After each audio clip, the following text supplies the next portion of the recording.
So hello and welcome to study begin. Today our topic is molecules, जिसे हिंदी में कहते हैं अणु। इससे प्रीवियस लेक्चर्स में मैंने एटम के बारे में बताया था, तो जिन बच्चों को उसकी जानकारी नहीं है पहले जाकर वो लेक्चर देख सकते हैं, क्योंकि बिना एटम की जानकारी के आपको मॉलिक्यूल समझ में नहीं आएगा। तो मॉलिक्यूल्स क्या है? Molecules is a combination of two और more atoms which can be exist independently. तो एटम जो होते हैं वो एग्जिस्ट नहीं करते हैं स्वतंत्र रूप से, और जो मॉलिक्यूल्स जो होते हैं वो स्वतंत्र रूप से रह सकते हैं, एग्जिस्ट कर सकते हैं। तो ये तो हो गई definition.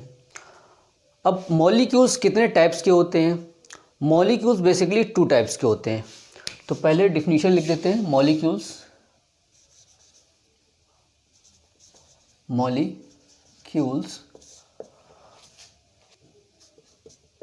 it is a smallest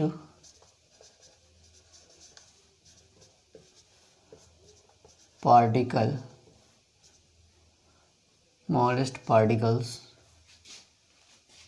of element or compound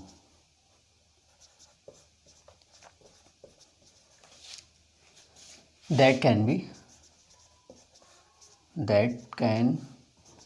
be exist independently.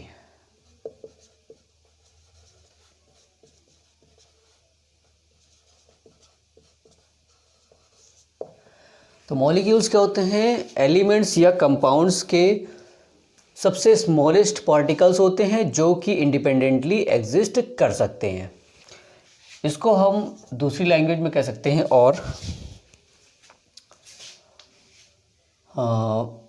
molecules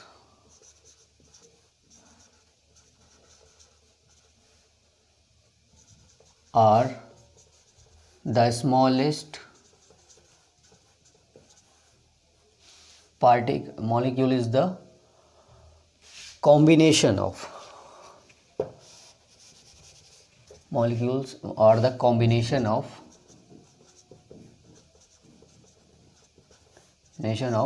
two or more atom that can be exist independently. Two or more atom that can be exist independently.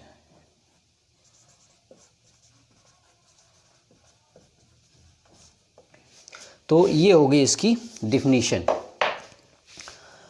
अब ये कितने types के होते हैं molecules? There are two types of molecules. ये दो तरह के होते हैं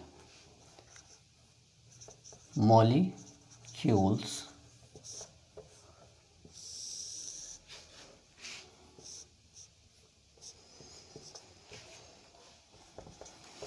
पहला हो गया molecules of atom, molecules of element. Molecules of element. तो पहला होता है मॉलिक्यूल्स ऑफ एलिमेंट, दूसरा होता है मॉलिक्यूल्स ऑफ कंपाउंड।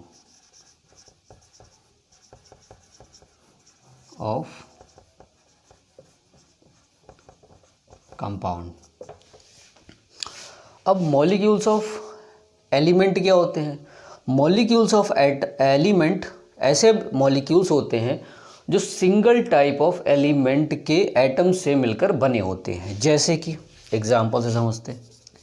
एग्जांपल जैसे कि O2। तो ये क्या है? ये मॉलिक्यूल्स ऑफ एटम है, क्योंकि इसमें ऑक्सीजन के ही दो एटम हैं। सेम एलिमेंट के दो एटम या दो से अधिक एटम से मिलकर बने होते हैं। तो जैसे कि O2, O3 जिसको हम ओजोन कहते हैं, H2, Cl2 क्लोरीन गैस। तो इस तरह से ये सभी क्या हैं? ये सभी मॉलिक्यूल्स ऑफ एलिमेंट कहलाते हैं। मॉलिक्यूल्स ऑफ कंपाउंड क्या है? मॉलिक्यूल्स ऑफ कंपाउंड में जो एटम होते हैं वो डिफरेंट एलिमेंट्स के होते हैं। जैसे कि एग्जाम्पल H2O, जिसे हम कहते हैं वाटर। तो यहाँ पर हाइड्रोजन, दो एलिमेंट है, हाइड्रोजन और ऑक्सीजन। तो दो एलिमेंट या दो से अधिक एलिमेंट्स के एटम आपस में मिलकर मॉलिक्यूल्स ऑफ कंपाउंड बनाते हैं। H2O, इसके अलावा CH4 मीथेन, इसके अलावा CO2, बहुत सारे हैं, CO2 और H2SO4। तो इस तरह से ये सभी क्या हैं, मॉलिक्यूल्स ऑफ कंपाउंड, और इस तरह से बनते हैं मॉलिक्यूल्स ऑफ एलिमेंट। अब इसके बाद बात करते हैं एटॉमिसिटी की। एटॉमिसिटी क्या होती है?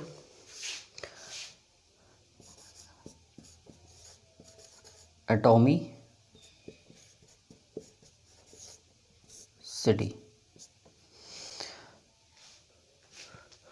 सो एटॉमिसिटी क्या होती है? It is a number of atoms present in a molecules. Atomicity क्या होती है? बेसिकली नंबर ऑफ एटम होते हैं, एक मॉलिक्यूल्स में जितने एटम प्रेजेंट हैं वही उसकी क्या है, एटॉमिसिटी कहलाती।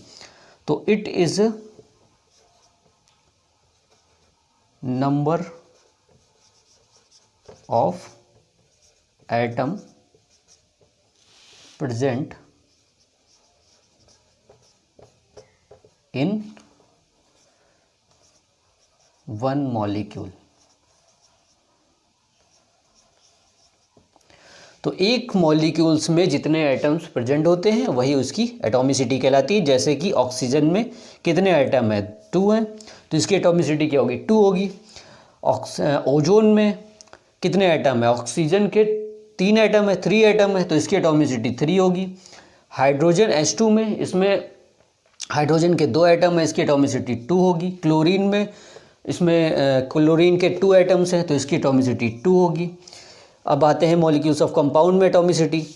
इसमें वाटर है, वाटर में हाइड्रोजन के 2 और ऑक्सीजन के 1, तो 2 + 1 एटॉमिसिटी कितनी होगी, 3 हो गई।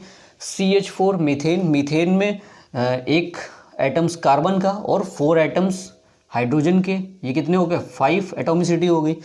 यहाँ पर कार्बन डाइऑक्साइड, एक एटम कार्बन का और 2 एटम्स ऑक्सीजन के, तो इसकी एटॉमिसिटी 3 हो गई।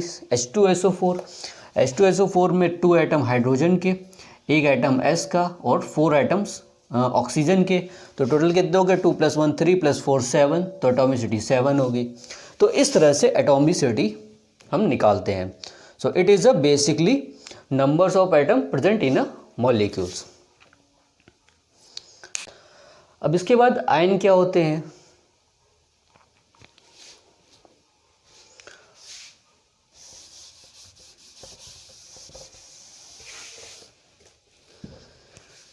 इसके बाद आता है आयन। आयंस क्या होते हैं? Ions are basically charge particles. When any atom or molecules gain or loss their electrons they becomes charged. अर्थात जब कोई एटम या मॉलिक्यूल्स यानी कि कोई अणु या कोई परमाणु जब क्या करता है, अपने इलेक्ट्रॉनों का त्याग करता है या इलेक्ट्रॉन ले लेता है, तो वो क्या हो जाता है, वो चार्ज हो जाता है। उन्हीं को हम कहते हैं आयंस। ठीक है, चार्ज पार्टिकल्स को ही हम कहते हैं आयंस। अब आयंस जो हैं बेसिकली 3 टाइप्स के होते हैं, 3 तरह के आयंस होते हैं। फर्स्ट कैटायन, सेकेंड जिसे हम पॉजिटिव चार्ज पार्टिकल्स कहते हैं कैटायन, एनायन जिसे हम निगेटिव चार्ज पार्टिकल्स कहते हैं, और तीसरा है आयंस ऑफ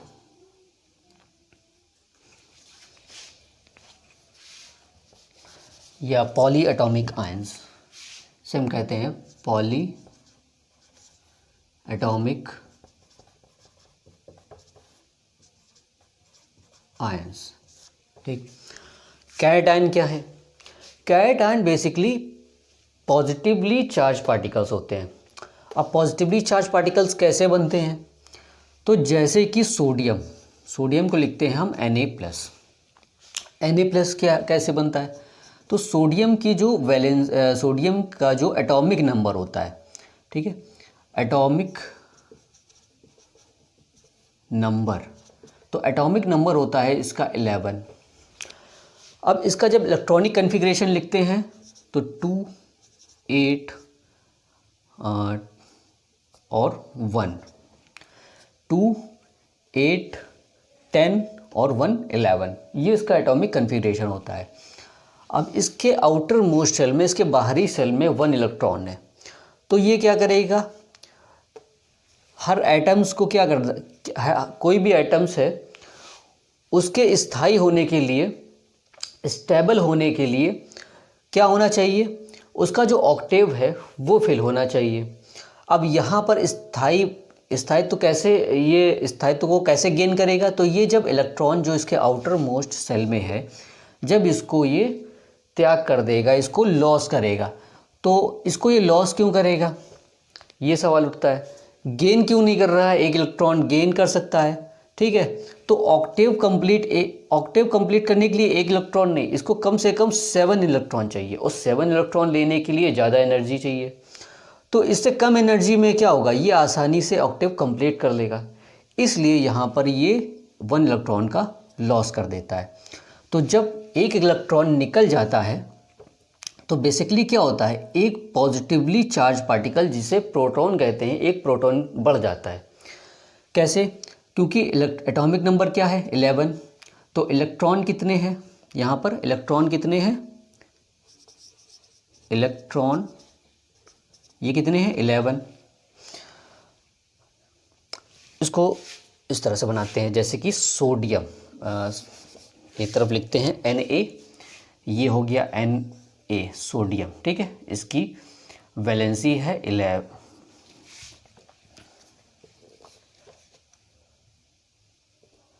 या इसको इस तरह से लिख लें एलिमेंट, ठीक। और एक तरफ हो गया एटॉमिक नंबर,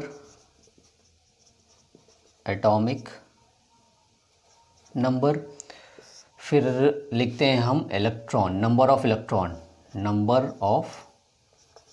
इलेक्ट्रॉन, ठीक। उसके बाद आता है नंबर ऑफ प्रोटॉन,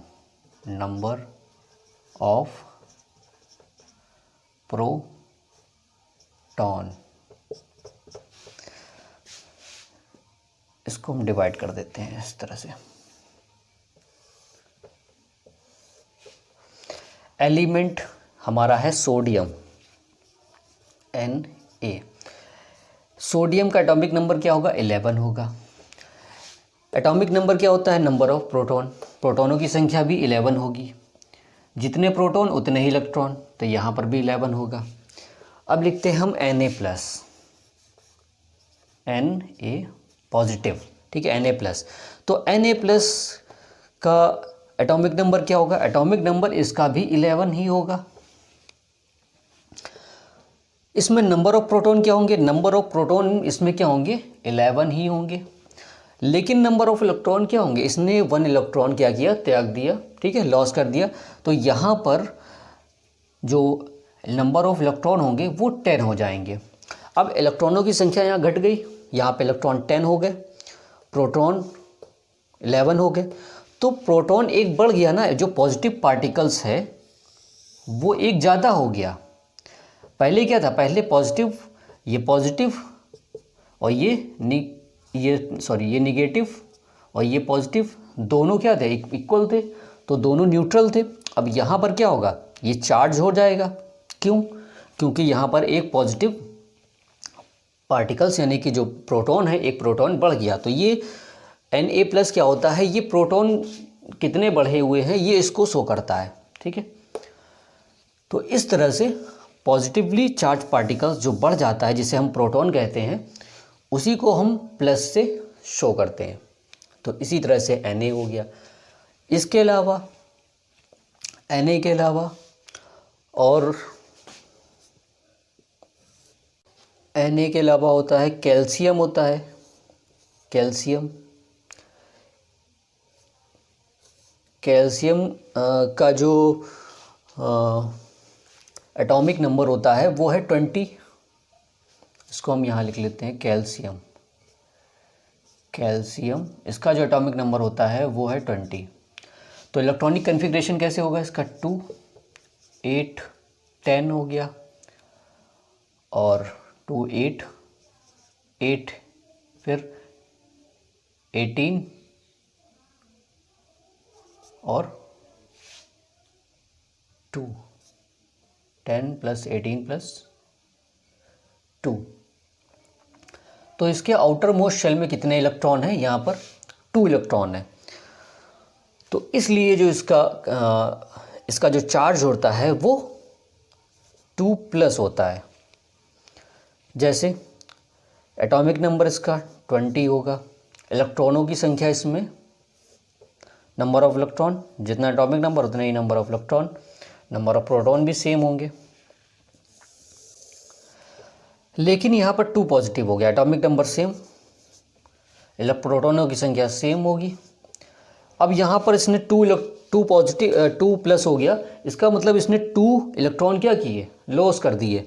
तो यहाँ पर 2 इलेक्ट्रॉनों को लॉस कर दिया, तो इसलिए यहाँ पर 2+ चार्ज आ गया।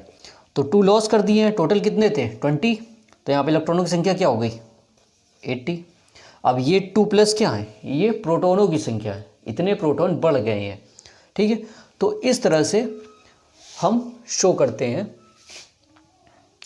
तो जैसे कि यहाँ पर Na+ का एटॉमिक, यहाँ पर हम लिखते हैं 2+। ठीक है, तो ये होते हैं पॉजिटिवली चार्ज पार्टिकल्स। अब इसके बाद आता है एनायन। एनायन क्या होते हैं, निगेटिवली चार्ज पार्टिकल्स होते हैं। यहाँ पर क्या होता है, यहाँ पर जो एटम या जो मॉलिक्यूल्स था वो क्या कर रहा था, वो इलेक्ट्रॉनों का लॉस कर रहा था। यहाँ पर जो एटम्स होते हैं या मॉलिक्यूल्स होते हैं वो इलेक्ट्रॉनों को गेन करते हैं, तो इट गेन इलेक्ट्रॉन। ठीक है, और यहाँ पे क्या होता है, यहाँ पे लॉस इलेक्ट्रॉन या लूज इलेक्ट्रॉन।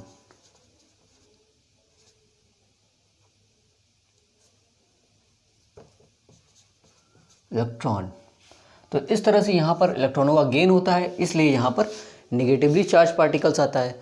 ठीक है, अब ये कैसे आ जाता है, जैसे क्लोरीन जो है उस पर निगेटिव चार्ज होता है। तो ये कैसे होता है, क्लोरीन का जो एटॉमिक नंबर होता है वो 17 होता है, और यहाँ पर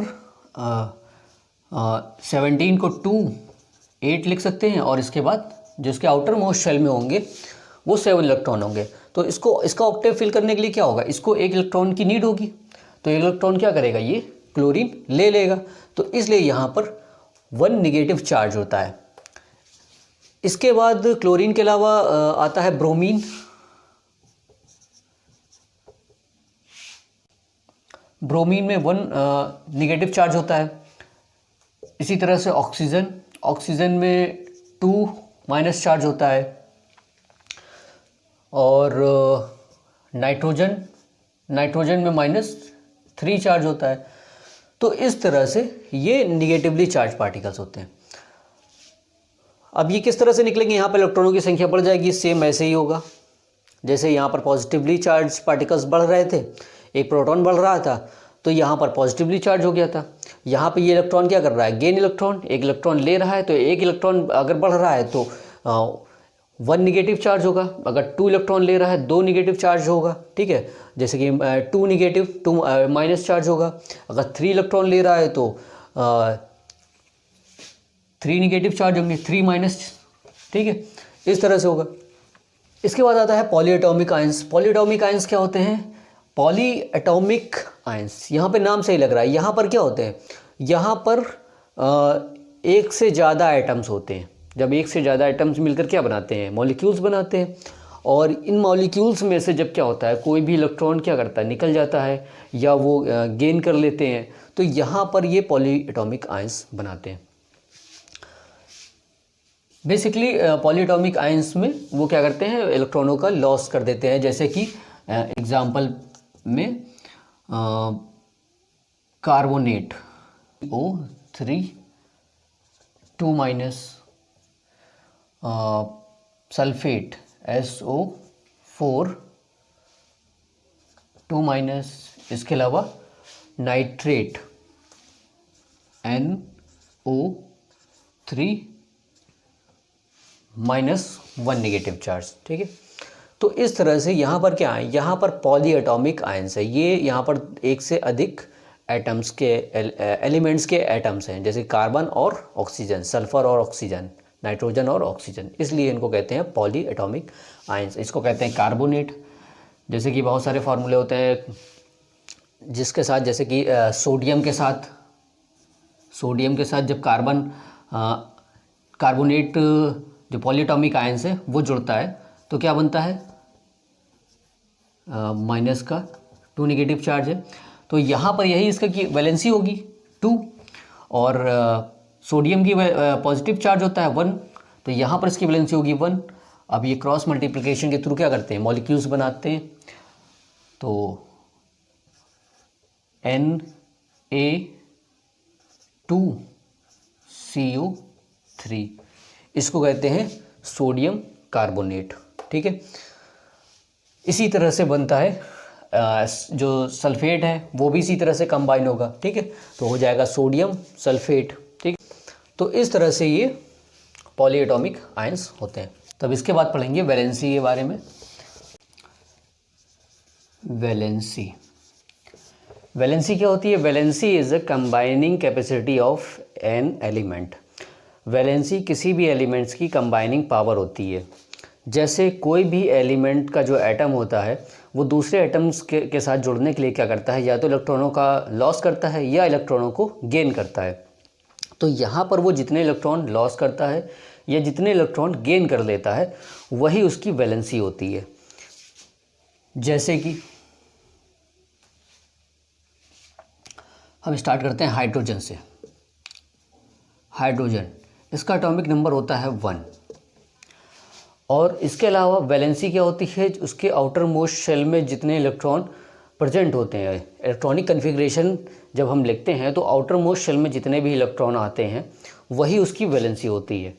और उतने ही, क्योंकि अष्टक कंप्लीट करने के लिए उतने ही इलेक्ट्रॉन वो क्या कर सकता है, या तो वो गेन कर और इलेक्ट्रॉनों को गेन करे अष्टक कंप्लीट करने के लिए, या वो क्या करे जितने इलेक्ट्रॉन उसके आउटर मोस्ट शेल में प्रेजेंट है उनको लॉस कर दे। तो जैसे कि हाइड्रोजन की 1, अगर इसकी इलेक्ट्रॉनिक कन्फिग्रेशन लिखेंगे तो 1 होगी, तो ये 1 को क्या करेगा, लॉस कर देगा।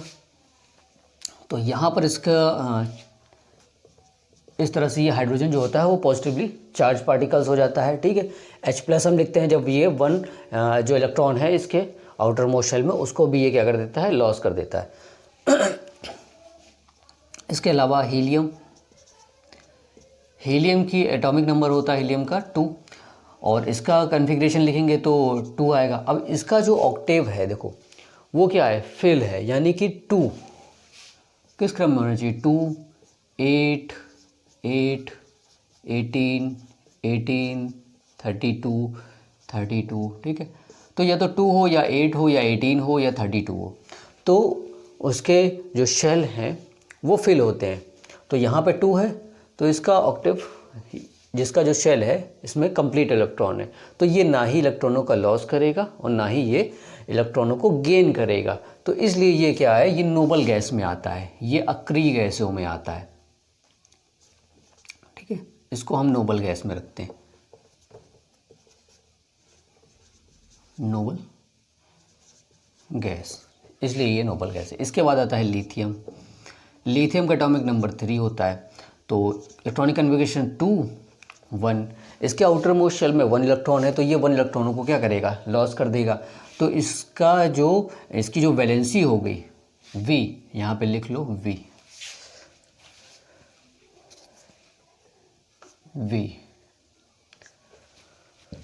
तो यहाँ पर वैलेंसी हो जाएगी 1, यहाँ पे वैलेंसी होगी हीलियम की 0 और लिथियम की हो जाएगी यहाँ पर 1। इसके बाद हीलियम, लिथियम, बेरिलियम Be, इसकी होती है 4, तो इसका इलेक्ट्रॉनिक कन्फिग्रेशन लिखेंगे 2, 2 आएगा। अब यहाँ पर 2 के बाद कितने इलेक्ट्रॉन होने चाहिए, 8 होने चाहिए, और इसके आउटर मोस्ट शेल में कितने हैं, 2 है, तो ये 2 इलेक्ट्रॉनों को क्या करेगा, लॉस कर देगा। ठीक है, क्योंकि इसको ऑक्टेव कंप्लीट करने के लिए कितने इलेक्ट्रॉन चाहिए, 6 चाहिए, तो 6 लेना इसके लिए क्या है, उसके लिए ज़्यादा एनर्जी की नीड होगी, ठीक है, और इसके लिए 2 इलेक्ट्रॉनों को लॉस कर देना आसान होगा, इसलिए यहाँ पर इसकी वैलेंसी क्या हो जाएगी, 2 हो जाएगी, ठीक है। इसके बाद बेरिलियम, बोरॉन, तो बोरॉन 5,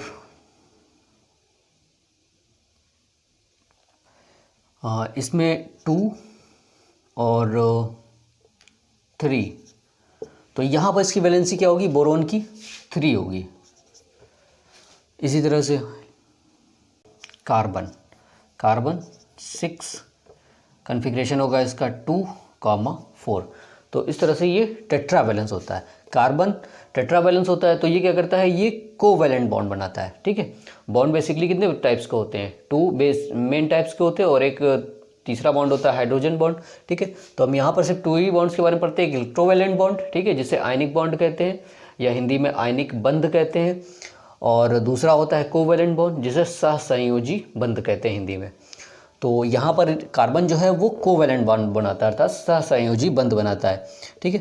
तो इसकी जो वैलेंसी है आउटर मोस्ट शेल में 4, ठीक है। तो ये 4 इलेक्ट्रॉन ऑक्टेव कंप्लीट करने के लिए क्या चाहिए, या तो 4 गेन करेगा या 4 लॉस करेगा, तो इसकी वैलेंसी 4 ही होगी। इसके बाद लिथियम, बेरिलियम, बोरोन, कार्बन,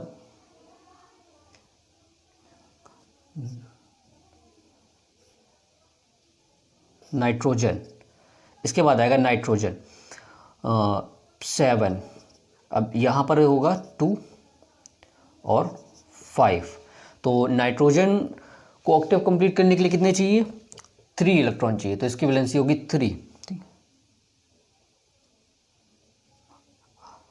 अब इसके बाद आएगा ऑक्सीजन 8, कॉन्फ़िगरेशन होगा इसका 2, 6, तो इसकी वैलेंसी कितनी हो गई, 2। फ्लोरीन F से रिप्रेजेंट करते हैं 9, 2, 7, तो इसको ऑक्टेव कंप्लीट करने के लिए 1 इलेक्ट्रॉन चाहिए, इसकी वैलेंसी 1 हो गई। नियॉन, नियॉन की एटॉमिक नंबर 10 होता है, तो इसकी कॉन्फ़िगरेशन हो जाएगा 2, 8।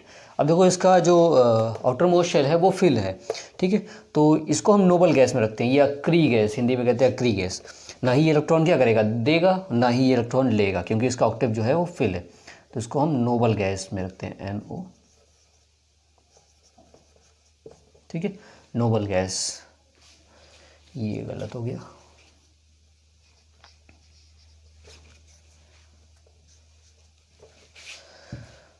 नियॉन।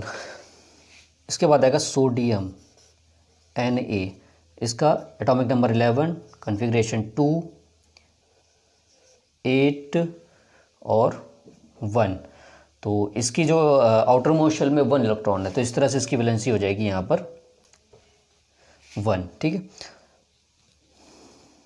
इसके बाद आएगा मैग्नीशियम, मैग्नीशियम Mg, इसका एटॉमिक नंबर 12 होगा, 2, 8 और 2, तो आउटर मोस्ट शेल में इसमें 2 इलेक्ट्रॉन है, इसलिए इसकी वैलेंसी क्या होगी, 2 होगी। तो इस तरह से सारे हम जो एलिमेंट होते हैं उनकी वैलेंसी निकालते हैं जो आउटर मोस्ट शेल में इलेक्ट्रॉन होते हैं, ठीक है। तो इस तरह से ये इसकी क्या होती है, कंबाइनिंग एक तरह से कैपेसिटी होती है कि ये दूसरे आइटम्स जो हैं उनके साथ कंबाइन करने के लिए से कितने इलेक्ट्रॉन या ये लेगा या उनसे उनको देगा, ठीक है। तो इस तरह से हम वैलेंसी को निकालते हैं। इसको मिटा देते हैं। इसके बाद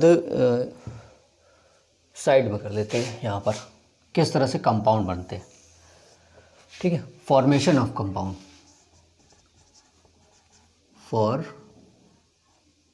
फॉर्मेशन ऑफ सिंपल कंपाउंड। तो सिंपल कंपाउंड किस तरह से फॉर्म होते हैं, किस तरह से बनते हैं, जैसे कि H2O, ठीक है।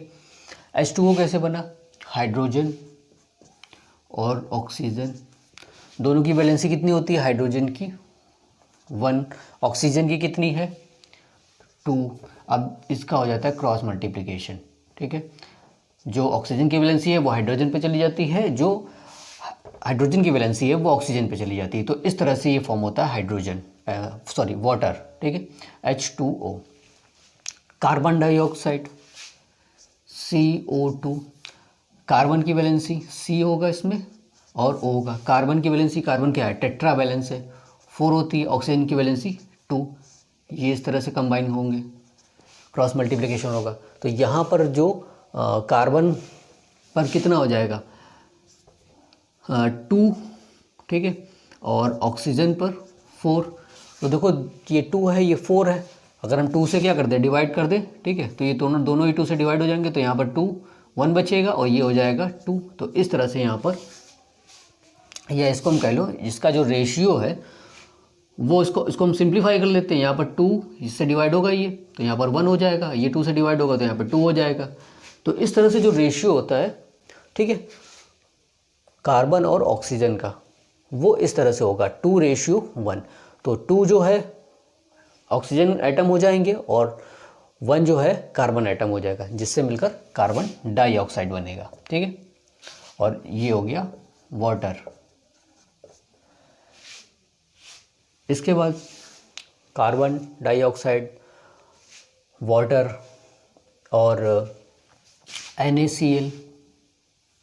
और एक चीज़ और, यहाँ पर जो बॉन्ड बनेगा वो कैसा बनेगा? कोवैलेंट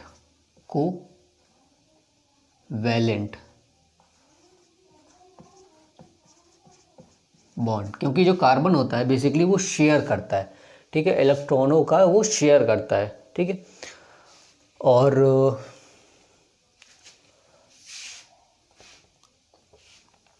इसके अलावा NaCl, ठीक है। तो सोडियम पर कितना चार्ज होता है? प्लस चार्ज होता है 1, ठीक है, पॉजिटिव 1 चार्ज होता है, तो इसकी वैलेंसी 1, ठीक है। और वैलेंसी इसकी 1 होती है। और क्लोरीन की वैलेंसी नेगेटिव 1 चार्ज होता है, इसकी वैलेंसी 1 होती है। इसलिए यहाँ पर हम लिखते हैं NaCl, ठीक है। इसके बाद NaCl और NH3, ठीक है, NH3, इसको बोलते हैं सॉल्ट या नमक। NaCl इसको इंग्लिश में कहते हैं, कॉमन नेम है इसका सॉल्ट, ठीक है।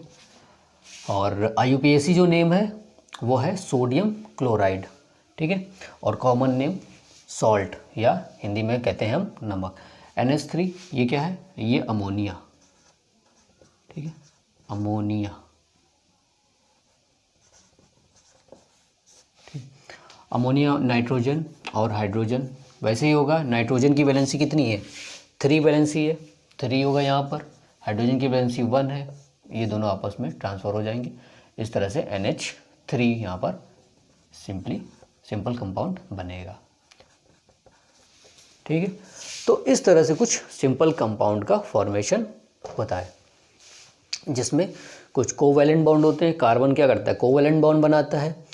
और जिसमें जो चार्ज पार्टिकल्स हैं वो किस तरह का बॉन्ड बनाते हैं? वो इलेक्ट्रोवैलेंट बॉन्ड बनाते हैं, ठीक है। इसको साफ करते हैं।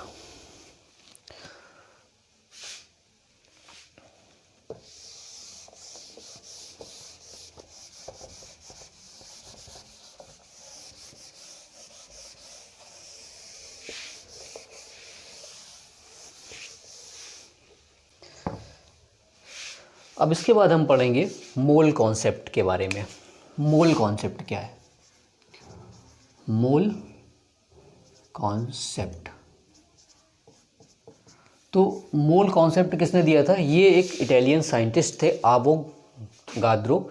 उन्होंने ये कॉन्सेप्ट दिया था, आवोगाद्रो,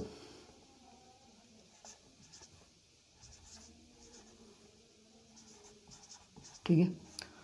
तो आवोगाद्रो जो इटालियन साइंटिस्ट थे, उन्होंने क्या मोल कॉन्सेप्ट दिया कि एक कार्बन C12 है, ठीक है। कार्बन C12 की हम कितनी मात्रा लें? 12 ग्राम। 12 ग्राम कार्बन C12 की मात्रा में C12 के कितने एटम होंगे, ठीक है, उसी को इन्होंने नाम दिया आवोगाद्रो नंबर।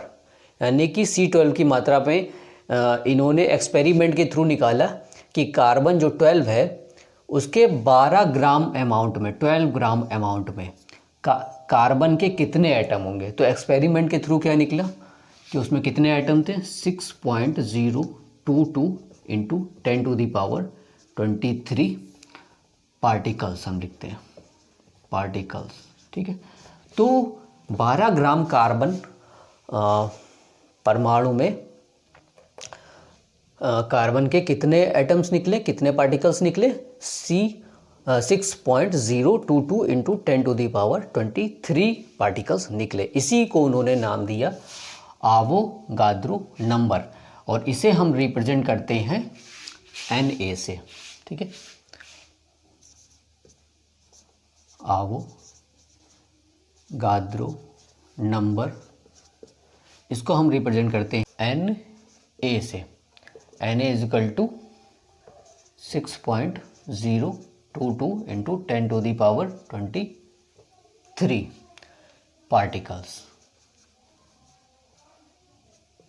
पार्टिकल्स, ठीक है। बेसिकली इसका यूज़ क्या है, ठीक है, ये क्यों निकाला इन्होंने, तो इसी के आधार पर हम जो बाकी एटम्स हैं या जो बाकी मॉलिक्यूल्स हैं उनका जो मास है वो निकालते हैं ग्राम में। जैसे कि हम इसको इस तरह से समझ लेते हैं, जैसे कि 1 मोल ऑफ कार्बन एटम, तो इसे इन्होंने नाम क्या दिया है, जो इतने पार्टिकल्स हैं ये क्या हैं, इसे इन्होंने नाम दिया मोल। मोल, यही है मोल कॉन्सेप्ट, कि जब कोई भी एटम या कोई भी मॉलिक्यूल संख्या में कितनी होगी, उनकी संख्या जब इतनी होगी तो उसे कहेंगे 1 मोल, ठीक है। जैसे कि 1 दर्जन, ठीक है, एग्जाम्पल के तौर पे, जैसे कि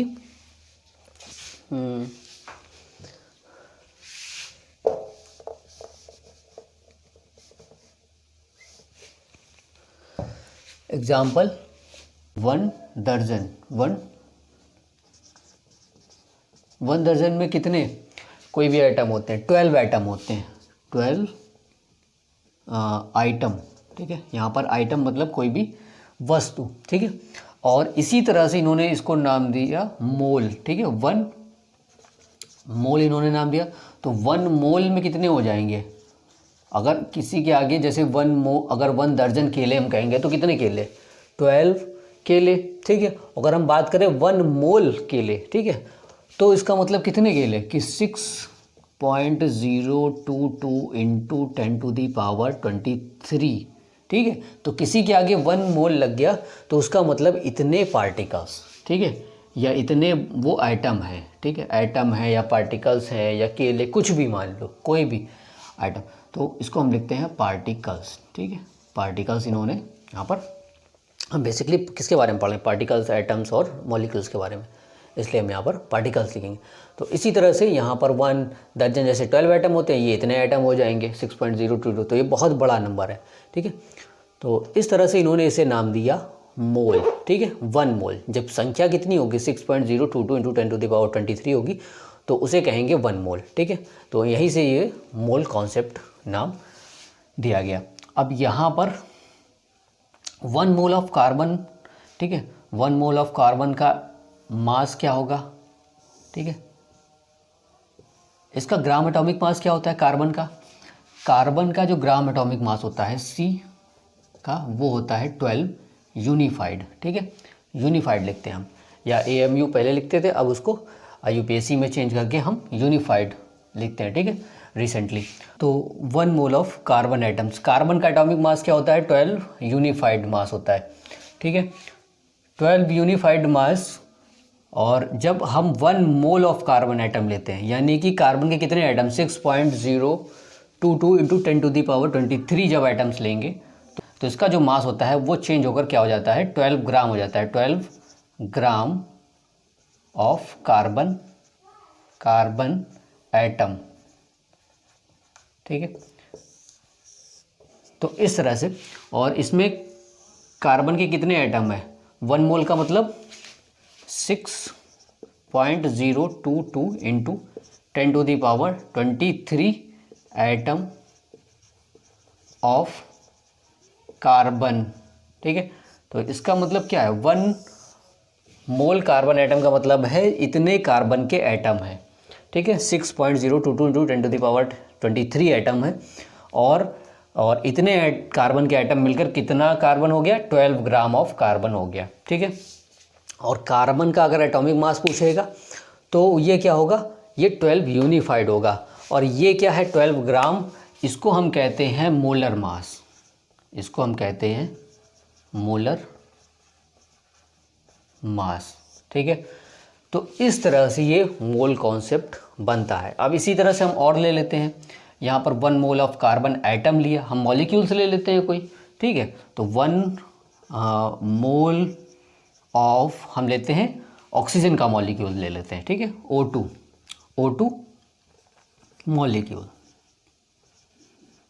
मॉलिक्यूल्स, ठीक है। तो 1 मोल हमने ऑक्सीजन का ले लिया। अब 1 मोल ऑक्सीजन का ले लिया तो ऑक्सीजन का एटॉमिक मास क्या होता है, O2 का एटॉमिक मास क्या होगा, O2। तो यहाँ पर ऑक्सीजन का एटॉमिक मास होता है 16, ठीक है, और 2 एटम है तो 16 2 जा 32, ठीक है। तो 32 यूनिफाइड, O2 का जो एटॉमिक मास होगा वो 32 यूनिफाइड होगा। और जब हमने 1 मोल एटम्स ऑक्सीजन के एटम्स ले लिए, यानी कि 6.022 इंटू 10⁻23 इतने सारे मॉलिक्यूल्स ले लिए ऑक्सीजन के, तो इतने सारे मॉलिक्यूल्स बनकर कार्बन का जो मास, यूनिफाइड मास है, वो चेंज हो जाता है ग्राम में। तो यहाँ पर हो जाएगा जो 32 यूनिफाइड मास था, यही हो जाता है सिर्फ, बहुत सिंपल है, 32 यूनिफाइड हटकर सिर्फ क्या लिख देते हैं हम, gram of carbon, sorry O2 molecules, ठीक है। तो इस तरह से ये बहुत ही सिंपल होता है। जो यूनिफाइड जो मास होता है वो यूनिफाइड हटकर यहाँ पर हो जाता है ग्राम, ठीक है। तो ये मोलर मास हो जाता है, ठीक है। ये क्या है, मोलर मास। तो इस तरह से हमें क्या समझ में आया कि जो एटॉमिक मास होता है वो यूनिफाइड में होता है, और जब हम मोलर मास निकालते हैं तो जो मोलर मास होता है वो यूनिफाइड मास की जगह हम उसको ग्राम में लिख देते हैं, ठीक है। तो वही क्या बन जाता है, मोलर मास बन जाता है, ठीक है। और उसमें संख्या क्या होगी, अब इसमें 1 मोल ऑफ ऑक्सीजन यानी ऑक्सीजन एटम्स मॉलिक्यूल्स, तो इतने मॉलिक्यूल होंगे 6.022 इंटू 10⁻23 मॉलिक्यूल्स ऑफ O2।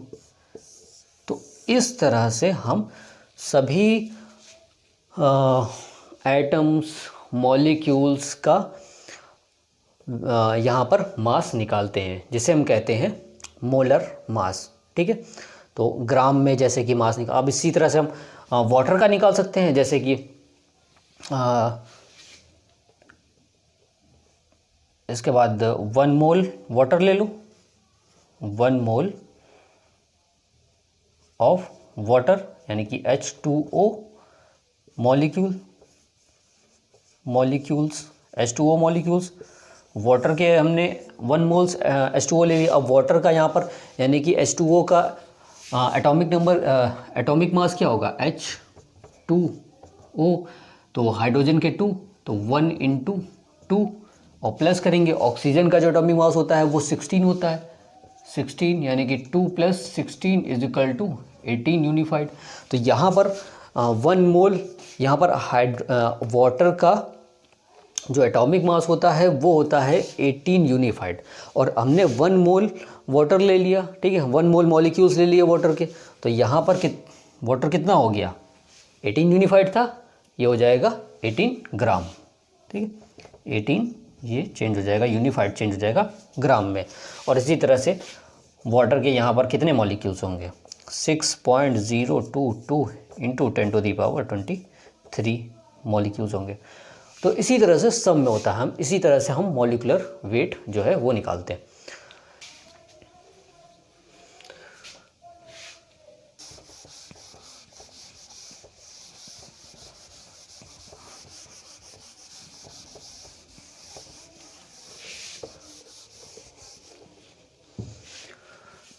अब इसके बाद नंबर ऑफ मोल को निकालने का क्या फार्मूला होता है?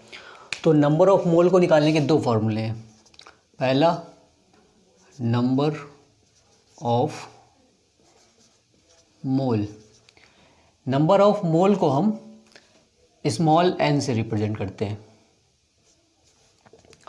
और इसका फार्मूला होता है number of mole is equal to given mass upon molar mass. Given mass को हम स्मॉल m से रिप्रेजेंट करते हैं और मोलर मास को हम कैपिटल M से रिप्रेजेंट करते हैं, यानी कि n इज इक्वल टू क्या हो जाता है, n is equal to small m upon capital M।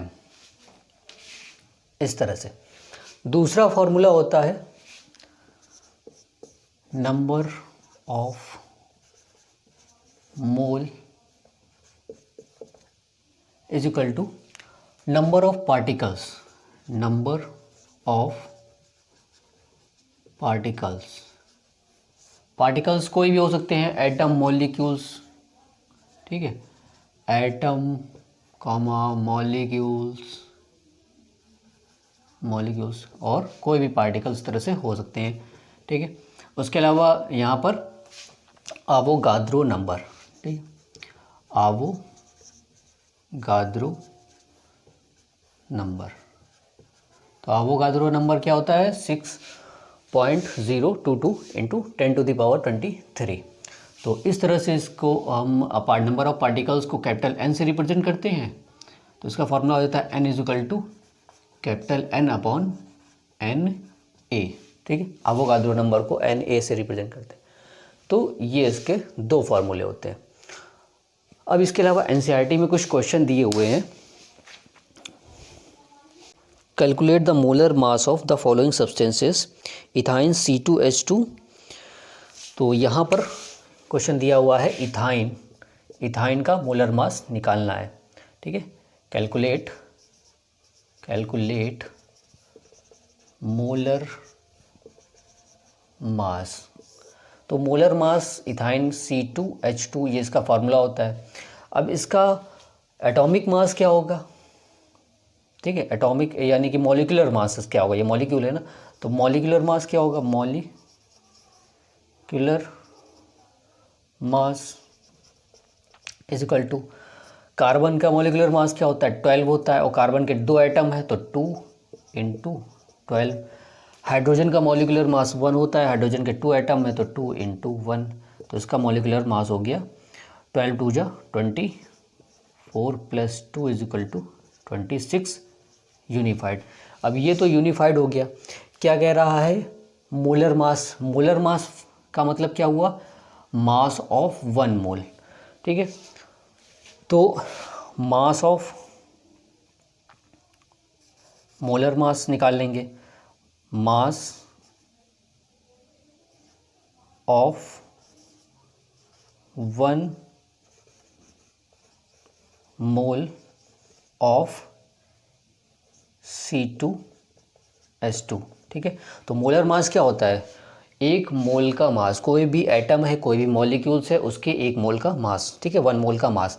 तो C2H2 यानी कि इथाइन का मोलर मास पूछा है, तो यहाँ पर क्या हो जाएगा, ये कन्वर्ट हो जाता है, जो यूनिफाइड मास होता है, मॉलिकुलर जो मास होता है मोलर मास में, वही यूनिफाइड से कन्वर्ट होकर ग्राम में चेंज हो जाता है। तो 26 इसका है, तो ये हो जाएगा 26 यूनिफाइड की जगह 26 ग्राम हो जाएगा, ठीक है। तो बहुत ही सिंपल क्वेश्चन है, बाकी सब इसी तरह से होंगे। सेकंड है सल्फर मॉलिक्यूल S8। तो एटॉमिक मास सल्फर का क्या होता है, एटॉमिक मास उसका होता है 32 सल्फर का, और कितने मॉलिक्यूल्स हैं, 8 मॉलिक्यूल हैं। तो यहाँ पर 8 एटम है इसके, ठीक है। तो यहाँ पर मॉलिक्यूलर मास क्या हो जाएगा, molecular mass of sulphur acid का हो जाएगा यहाँ पर एक सल्फर का होता है 1 एटम का होता है 1 एटम ऑफ एस, ठीक है। सल्फर का होता है 32 और कितने एटम है यहाँ पर 8 एटम है। तो यहाँ पर हो जाएगा 32 इंटू 8, 8 2 जा 16, 1 8 3 जा 24 प्लस 1 25 256 यूनिफाइड, ठीक है। और 1 मास ऑफ 1 मोल, ठीक है। मोलर मास यानी कि मास ऑफ 1 मोल, ठीक है। तो इस तरह से होगा यहाँ पर 1 एटम ऑफ सल्फर का जो मास होता है वो 32 यूनिफाइड होता है, ठीक है। और मॉलिक्यूलर मास क्या हो जाएगा S8 का, 8 एटम हो गए यहाँ पर। तो 1 एटम का 32, तो 8 से मल्टीप्लाई कर देंगे 256 यूनिफाइड हो गया, ठीक है। ये तो हो गया मॉलिक्यूलर मास। अब मॉलिक्यूलर मास पूछा क्या है, मोलर मास। मोलर मास यानी कि 1 मोल का मास। तो सल्फर के 1 मोल का मास क्या हो जाएगा, mass of 1 mole of acid. यही जो मॉलिक्यूलर मास होता है यही चेंज हो जाता है ग्राम में, ठीक है। यूनिफाइड चेंज हो जाएगा ग्राम में। तो 256 ग्राम, ठीक।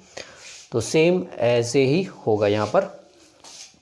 इसके बाद क्वेश्चन है 1 mole of nitrogen atom, what is the mass of 1 mole of nitrogen atom. तो इसी तरह से होंगे ये भी। और इसके बाद कन्वर्ट इनटू द मोल, ठीक है। अब यहाँ पर मोल में कन्वर्ट करना है।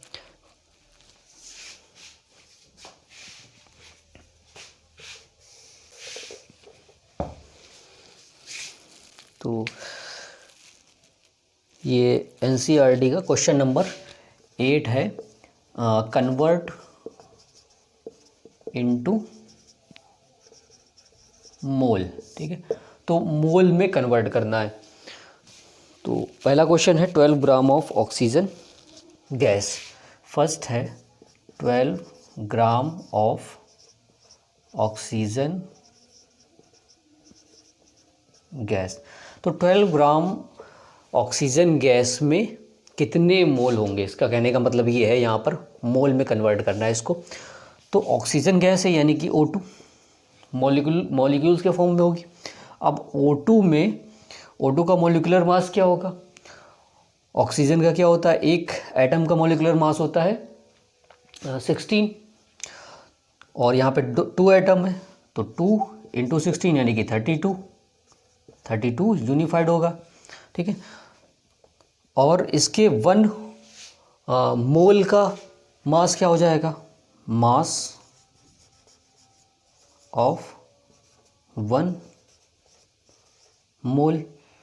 तो 1 मोल का मास क्या हो जाएगा 32, mass of 1 mole oxygen O2, तो हो जाएगा 32 ग्राम, ठीक है। तो मास ऑफ 1 मोल हो गया 32 ग्राम, यानी कि 32 ग्राम मिलकर ऑक्सीजन का 1 मोल बनाते हैं।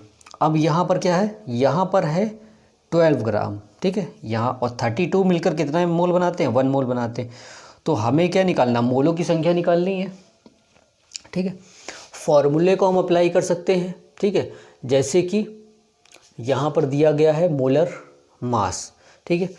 तो यहाँ पर फार्मूला अप्लाई कर देते हैं।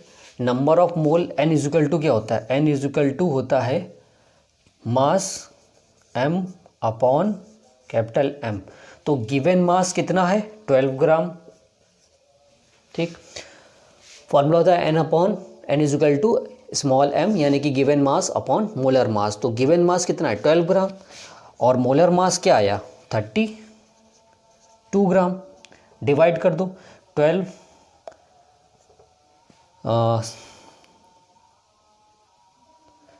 6 2 से जाएगा, 2 6 जा 12, 16 होगा, 2 3 जा 2 8 जा।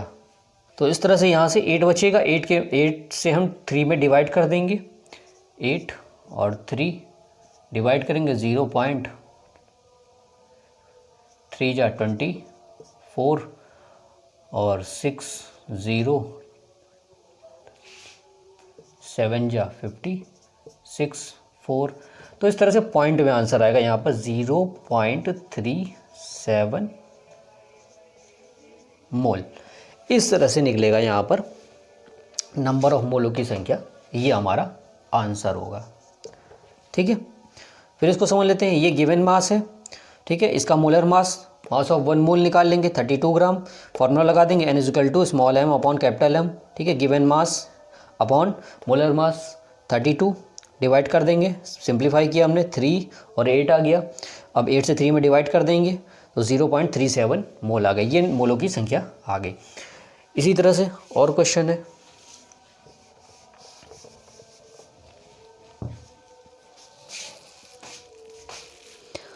(22 gram of carbon dioxide). Second question है 22 ग्राम ऑफ कार्बन डाइऑक्साइड। अब यहाँ पर ये गिवन मास है और इसका मोलर मास क्या होगा? मोलर कार्बन डाइऑक्साइड का मॉलिक्यूलर मास पहले निकाल लो। मॉलिक्यूलर मास होगा कार्बन का 12 और ऑक्सीजन का 32 और O2 है 60 × 2 होगा, तो यहाँ पे हो जाएगा 32। तो 2 + 2 4, 3 + 44 यूनिफाइड। तो इसका मोलिकुलर ये मास होगा 44 यूनिफाइड और मोलर मास हो जाएगा 44 ग्राम। मोलर मास = हो जाएगा 44 ग्राम। ठीक है, तो मोलर मास निकल आया और फॉर्मूला लगा देंगे। नंबर ऑफ मोल n = होता है given mass upon molar mass. तो गिवन मास कितना है 22, मोलर मास कितना निकला 44। 11 से डिवाइड हो जाएगा, 11 2 जा 22, 11 4 जा 2 1 जा 2 2 2 जा यानी कि 0.5 मोल्स। तो इस तरह से हम निकालते हैं, कन्वर्ट इनटू मोल। तो ये टॉपिक यहाँ पर इस तरह से खत्म होता है। So thank you for watching, have a nice day.